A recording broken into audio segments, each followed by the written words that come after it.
Ladies and gentlemen, His Holiness the 14th Dalai Lama, Tenzin Gyatso.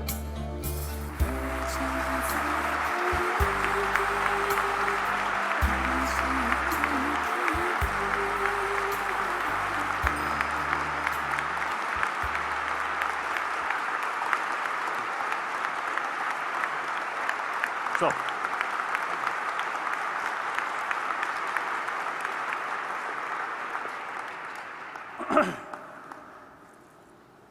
it is a great honor for me to receive the Congressional Gold Medal.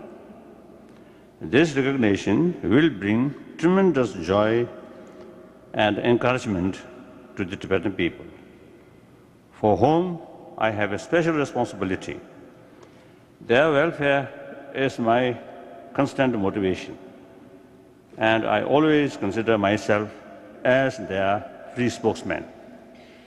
I believe that this award also sends a powerful message to those many individuals who are dedicated to promoting peace, understanding, and harmony.